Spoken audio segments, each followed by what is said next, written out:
Jesus, come on. Come on, I'll give you my money. Just don't hurt me, please. Please.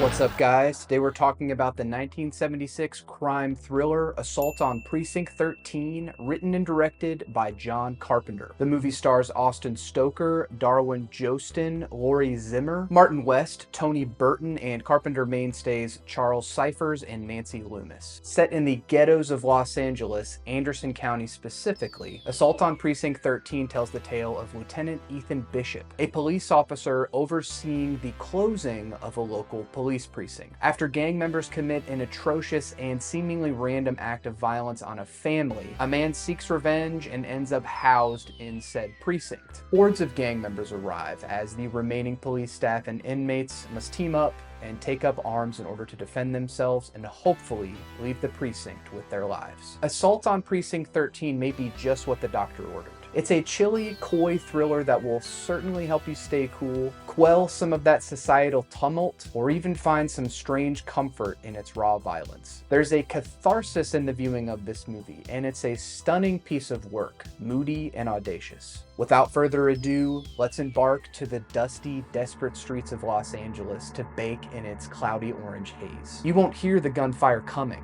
The gangland mass is chasing you further and further, faces blank with fury and menace, as you climb those haunted stairs and enter the door to that desolate and hallowed place, the Assault on Precinct 13.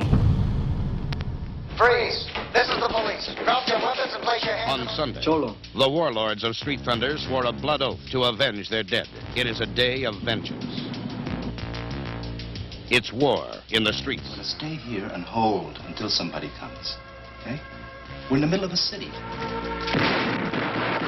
Precinct 13, cut off, isolated in the middle of a city. It's hard to believe that Assault on Precinct 13 is one of John Carpenter's first movies. It feels so self-assured and brazen, which tracks for a young director's initial vision. Inspired by the westerns of Howard Hawks and George A. Romero's Night of the Living Dead, Carpenter wrote the script for Assault in just 8 days, which even he refers to as the script coming together too fast. Originally titled The Anderson Alamo, the movie has a markedly western feel with comedic one-liners like Napoleon Wilson's Anyone Got a Smoke, and Laurie Zimmer's Lee being fashioned after the Hawksian woman trope. There's even a saloon-style shootout once the climax of the movie arrives. The filmmaking from Carpenter, as well as cinematographer Douglas Knapp and art director Tommy Lee Wallace, can be described as vibrant and earnest. Clearly, Carpenter was cutting his teeth here, this being the first time he worked with Panavision cameras. That earnest quality is what really makes the tone of Assault on Precinct 13 shine. John shoots 7 p.m. in LA immaculately. Orangey purple perfection. It is a California-ass movie through and through. It just goes to show that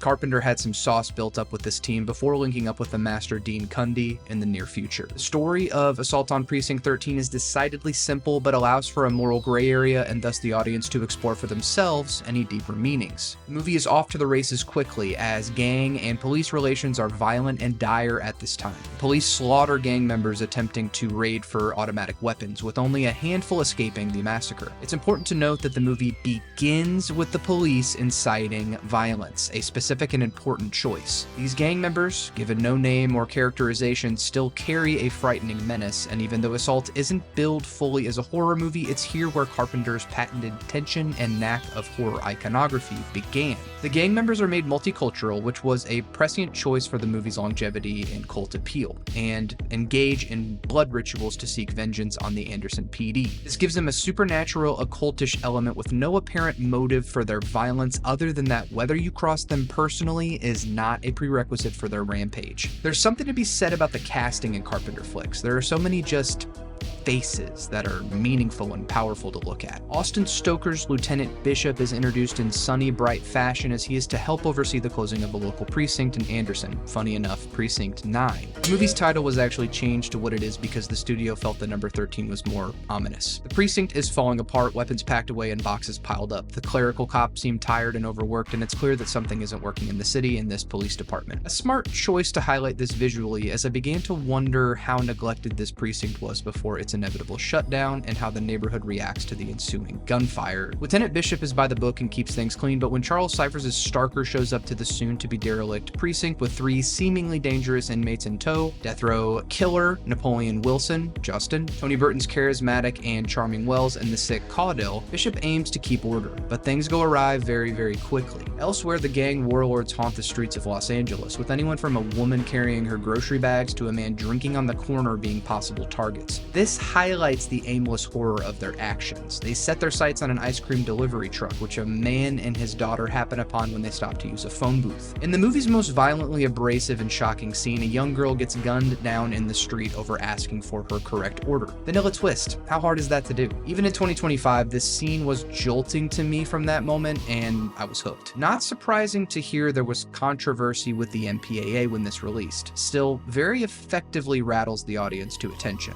As the father discovers what's happened, he takes off without tending to his newly dead daughter and kills the white warlord, setting off the movie's action. A car chase ensues, the music hard and pounding and propulsive and synthy, ending up at, wouldn't you know it, the Anderson PD precinct with Lieutenant Bishop and co. Also, the building's phone lines and power are out. Go figure. The beginning of the movie is more methodical, slower, and atmospheric. I love it, but the second and third acts are where it really starts to get really, really good. The gang members who appear outside in wide shots with eerie lighting and heavy shadows use silencers on their weapons. This adds an interesting ping pew quality to the movie, adding an endearing layer of comedy and even camp to the proceedings. When Chaney eventually goes outside and gets got, Nancy Loomis's Julie gives a perfect line delivery with a light chuckle underneath.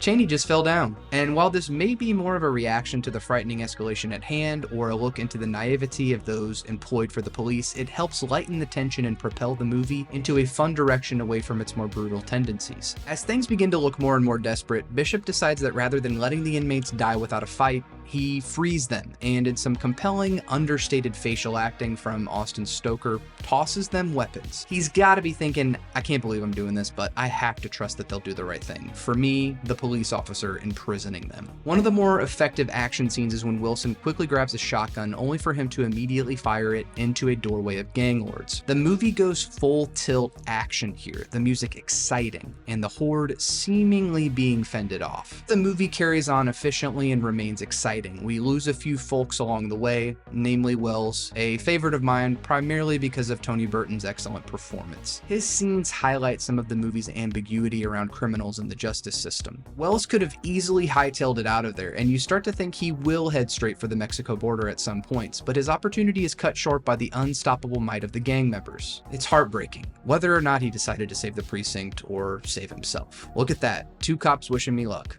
I'm doomed, is one of his best lines. There's a final explosive showdown in the basement of the precinct where the gang members become essentially infinite mindless drones of bloodshed, but this highlights the duality of the relationship between police officers and assumed criminals or criminality. Bishop and Wilson make for an amazing final duo, the perfect pairing, and at the time likely eschewing the cop-criminal trope dynamic. At first I felt that Darwin Joston's portrayal of Napoleon Wilson felt a bit too campy and silly, and with not having much Western film literacy, I wasn't aware just yet that that was what Carpenter was going for. I see now a very John Wayne sensibility in Joston's screen presence. His banter with Laurie Zimmer's no-nonsense, smart and sexy Lee works wonders in the audience rooting for him. This was crucial for Wilson's relationship with Bishop to take shape. Lee's quiet trust of a criminal helps to bracket Bishop to Lee in the movie's final moments. Tragedy about the fate of Julie, though warfare will always have innocent, or are they innocent, people catching strays. But I loved Lee. Fascinating performance from that actor, and she unfortunately didn't do much after this from what I can see. Her screen presence is markedly intense. The ending is purposefully ambiguous as to what's changed, but still pulls off a classic sort of happy ending where the good guys win, rather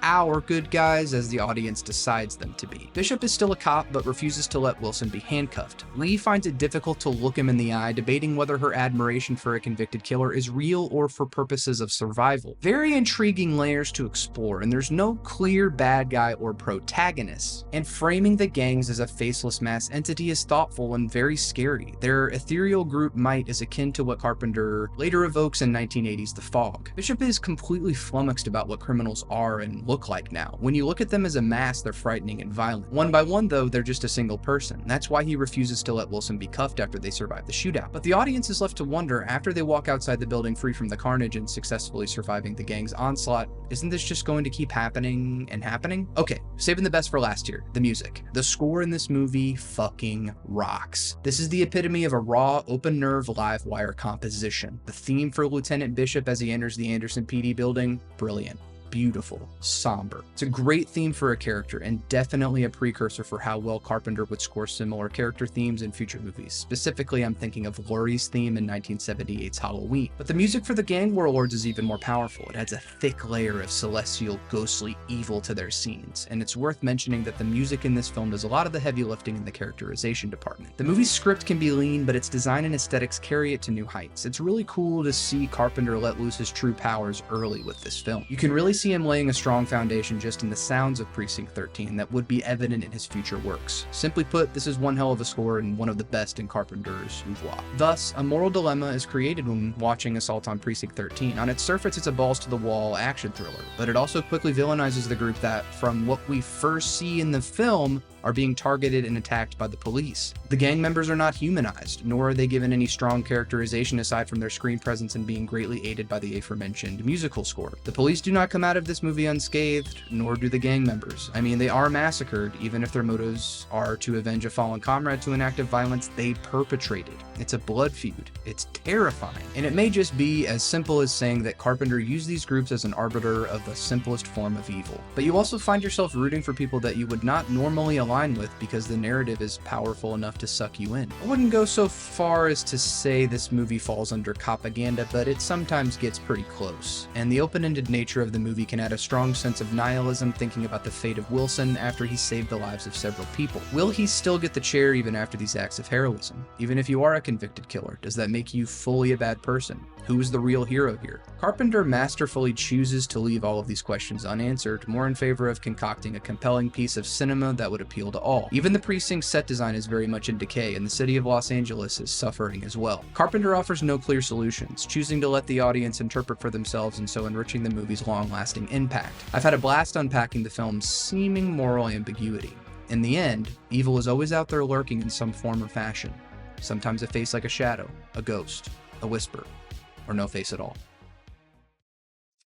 Movies are inherently political, so the open book nature of Assault on Precinct 13 from 1976 to now continues to broach new conversations and open pathways to critically analyzing the film and the world around us. It's also just a kick-ass piece of 70s action cinema that remains harrowingly brutal all these years later. Assault on Precinct 13 has everything. A neo-Western style, great performances from an even greater cast, a tight script, and a DIY chutzpah that makes the movie an undeniably charming and earnest experience. The streets of LA never look as vibrant as they do in a Carpenter flick. With an immaculate, this just kinda rules score to boot, and it's really not too difficult to imagine yourself slurping on an icy and tossing back some popcorn within the hallowed halls of this decrepit precinct. All hail the king, John Carpenter, a man of the multiplex. What did you think of Assault on Precinct 13? Do you recommend that I check out the remake, or should I just stick to the original? Leave all the comments below, and before you go, don't forget to like and smash that subscribe button. Seriously, hit that subscribe button, leave a comment, because if you don't, your AC's gonna break, like right now.